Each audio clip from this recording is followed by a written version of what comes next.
दोस्तों आप लोग तो गेम खेलना पसंद नहीं होगा, लेकिन अगर क्या होगा आप उस गेम को खेलते खेलते उस गेम के अंदर चले जाए और उस गेम का आप एक विलन बन जाए। तो दरअसल ये मानो अभी ऐसे ही होने वाली है, जिसमें जो एमसी होता है वो गेम में एक विलन बन जाता है। उसके बाद वो क्या करता है वो तो आपको वीडियो देखने के बाद आगे ही पता चलेगा। तो वीडियो करते हैं स्टार्ट। स्टोरी की शुरुआत में हमें एक रैंडम जगह दिखाया जाता है जो के साथ एक बैटल ग्राउंड हो सकता है, जहाँ पर दो लोग होते हैं, जिसमें से एक सिल्वर हेयर वाला अपनी तलवार के साथ आगे बढ़ रहा होता है, यह कहते हुए तो तुमको जो हीरो कहते थे आज तुम्हारा अंत इस तरह होने वाला है। काश तुमने मेरी बात को मान लिया होता और अपनी सुरक्षा पर ध्यान दिया होता तो तुम्हारे साथ ऐसा चीजें अभी नहीं होता। यह कहते कहते वो सिल्वर हेयर वाला बंदा अपनी तलवार में जो खून होता है उसे कपड़े से साफ कर रहा होता है और इसी के साथ अपने सामने वाले बंदे को कहता है फॉलन स्टार हेडन रिच, जिसपे हेडन रिच कहता है जूलियन आखिर तुम मेरे साथ ऐसे कैसे कर सकते हो। इस पे जूलियन कहता है देखो जब मैंने तुम्हारे साथ एक हीरो जैसा बर्ताव किया था तो तुम्हें भी मेरे साथ अच्छा व्यवहार करना चाहिए था। फिर हेडन रिच कहता है क्या तुम मुझे सच में मार दोगे तुम्हारे मास्टर को इतने हार्टलेस। यह सुनने के बाद जूलियन इवल स्माइल के साथ अपनी तलवार को आगे बढ़ाते हुए हेडन रिच को मारने के लिए बढ़ता है, यह कहते हुए ये इतना मुश्किल भी नहीं है। इसी के साथ जूलियन हेडन रिच का धड़ उसके शरीर से अलग कर देता है और इन्हीं सभी को कोई देखकर चिल्लाता है नहीं। और यही बंदा हमारा मेन प्रोटैगनिस्ट होता है जिसका नाम होता है ली सेओ, जो कि अपने कंप्यूटर को पकड़ते हुए हैरानी के साथ कहता है ये नहीं हो सकता, मुझे भी विश्वास नहीं हो रहा है कि जो हेडन है वो मर गए इतने मीनिंगलेस के साथ, ये तो नहीं होना चाहिए था।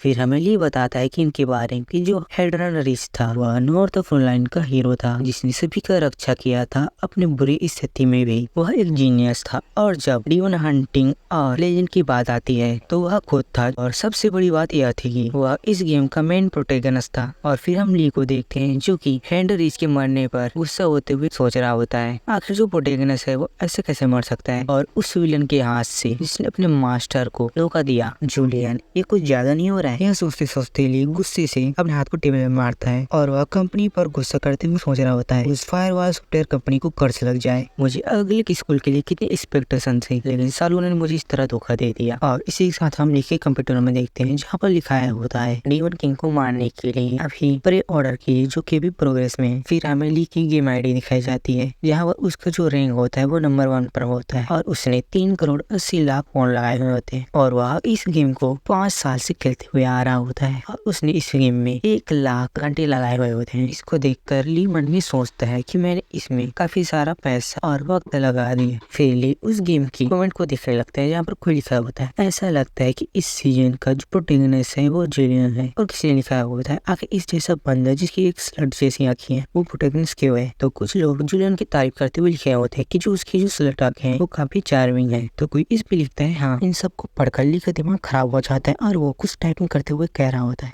कूल हाँ मैं एक गद्दार के सिवा कुछ नहीं है कहते हुए वो गेम के ऊपर एक कमेंट कर देता है जिसमें ली ने लिखा होता है मुझे समझ में नहीं आ रहा है कि क्यों ये स्लिट आंखों वाला कैरेक्टर प्रोटैगनिस्ट है। और उसने लिखा होता है मेरे प्री ऑर्डर को कैंसिल कर दो। फिर वह अपने प्री ऑर्डर को कैंसिल कर देता है जिसपे गेम से नोटिस आता है कि जो तुम्हारा प्री ऑर्डर है वो कैंसिल हो चुका है। यह देखने के बाद ली सोचता है हमने कुछ मजेदार समय एक साथ बिताया लेकिन चलो अब हम एक दूसरे को फिर से नहीं देखते। इसी के साथ वह अपने बेड में लेट जाता है और कहने लगता है गुड बाय डेविड। वह गेम वह एक रिफॉप था वो तो एक कचरा था ऐसा वो कह रहा होता है। तभी वो सोचने लगता है लेकिन उस गेम जैसा दूसरे गेम में उतना अच्छा ग्राफिक्स और उतना विशाल दुनिया नहीं है। इस गेम ने तो मेरे थके हुए दिल की मदद की है जब पहली बार रियलिटी में पहली बार जंप करते हुए घबरा गया था। इसी के साथ वह अपने बेड पे बैठ जाता है और सोचने लगता है यह छोटा सा जगह मुझे आराम दिलाने वाला था लेकिन अब तुम्हें एक मेरे पास बचे हुए कहते हुए जो लिए होता है वो कमरे को अपने शकल से लगाते हुए कहता है मन में जब मैं पूरी तरह से अपसेट हो जाता हूँ तो तुमको देख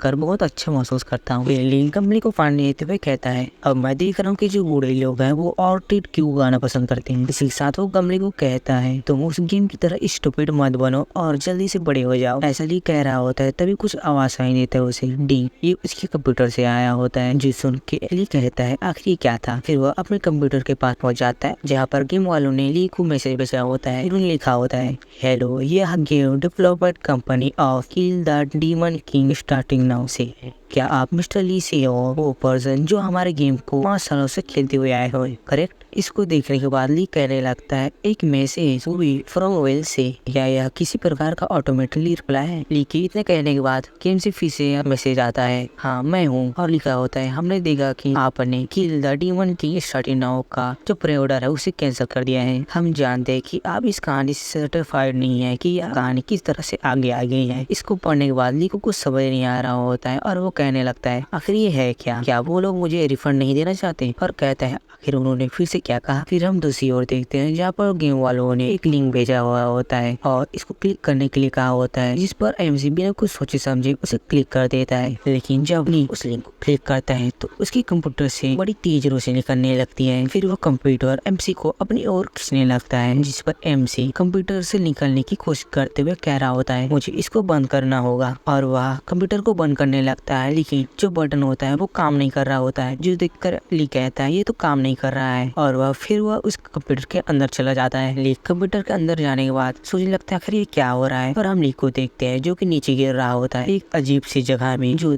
कर ली सोचने लगता है, क्या मैं अभी गिर रहा हूँ? लेकिन आखिर मैं कहाँ पर गिर रहा हूँ? फिर हम ली को देखते हैं जो कि एक रैंडम जगह पर गिरा होता है। इसको देखकर ली मन में कहता है, एक वेस्टलैंड। फिर वह अपने चेहरे को उठाते हुए कहता है, आखिर मैं कहाँ पर हूँ? इतना ली कह ही रहा होता है कि वो सामने के नजारा को देखकर हैरान हो जाता है और कहता है, क्या यह वह जगह है जहाँ पर रिच और जूलियन का लास्ट फाइट हुआ था? ली इतना कह ही रहा होता है कि उसके सामने से एक बड़ा सा बिच्छू आ जाता है जो कि ली पर हमला करने लगता है, जिसको ली बड़ी मुश्किल से डॉज करता है। और वह इसी साथ सोच रहा होता है, क्या यह स्कोरोफिल डीमन जो अभी अपीयर हुआ है वह किल द डीमन की स्टार्टिंग नाउ से है? तभी उसके सामने उसका स्टेटस विंडो आ जाता है जहाँ पर लिखाया होता है, स्पेशल स्वार्ड से इनक्रेडिबल इंस्टिक, और लिखाया होता है, तुम इंस्टेंटली जो डीमन का वीकनेस है उसे डिटेक्ट कर सकते हो। और दूसरी ओर हम ली को देखते हैं जो कि अचानक से इस सिस्टर विंडो का आ जाने से हैरान हो जाता है और सोच रहा होता है, एक गेम सिस्टर विंडो। फिर वो भागने लगता है क्योंकि उसके पीछे एक डीमन है और वह भागते हुए सोच रहा होता है, अब इसके लिए मुझे भागना होगा। लेकिन जो बिच्छू डीमन है वो ली का पीछा इतनी आसानी से कैसे छोड़ सकता है? फिर हम बिच्छू डीमन को देखते हैं जो कि ली पर हमला कर देता है, जिसको ली डोज करते हुए सोच रहा होता है, पर मैं इससे शहीद हो गया तो कुछ भी नहीं बचेगा। ऐसा ली सोच ही रहा होता है कि जो डीमन है इसका जो अटैक है वो ली के काफी पास पहुंच गया होता है, जिसको देखकर ली सोच रहा होता है, डैम इट, क्या मैं अब मरने वाला हूँ? इसी के साथ वह डीमन के सामने आंखें बंद करके खड़ा होता जाता है, जैसे कि कोई बंदा अपनी मौत को देखकर करता है। डीमन के अटैक से जो ली का हाथ होता है उसे कुछ नहीं होता है, लेकिन जो डीमन का हाथ होता है वो कांपने लगता है। इसको देखकर ली सोचने लगता है, आखिर ये क्या हुआ? आखिर ये दर्द क्यों नहीं दे रहा है? ऐसा ली सोच ही रहा होता है कि जो स्कॉर्पियन डीमन होता है वो ली पर फिर से हमला कर देता है, जिसको ली नीचे झुककर डॉज कर लेता है। और डीमन के इतने सारे हमला करने पर ली गुस्सा होते हुए मन में कहता है, इसकी ऐसी की तैसी। इसी के साथ वह डीमन पर हमला कर देता है। इसको देखकर जो डीमन होता है वो भी शॉक हो गया होता है। फिर हम डीमन को जमीन पर देखते हैं जो कि ली के एक मुक्के से ही जमीन पर आ गया होता है। इसको देखकर ली हैरान होते हुए सोचता है, क्या यह काम किया? आखिर अभी क्या हुआ? क्या जो मेरी बॉडी थी वो हमेशा से इस तरह हल्की थी? फिर वह भागने लगता है, तभी उसके दिमाग में वह बात आती है जब सिस्टम विंडो सामने आया था। इसको सोचकर ली कह रहा होता है, नहीं ये नहीं हो सकता, क्या मैं एक कैरेक्टर के अंदर में हूँ? ऐसा ली सोचते हुए भाग ही रहा होता है कि जो बिच्छू डीमन होता है वो फिर से हमला कर देता है। लेकिन इस बार ली उस शेडर के भागने के बजाय वह डीमन के सामने खड़ा हो जाता है और अपनी तलवार को निकाल कर सोच रहा होता है, मुझे नहीं पता कि आखिर यहाँ पर क्या चल रहा है, लेकिन किस्मत से जिस कैरेक्टर के अंदर में हूँ वह हेड रिच है। यह वो कैरेक्टर है जिसको खेलने में मैंने हजारों घंटे लगाए हैं। यह सोचते हुए ली एक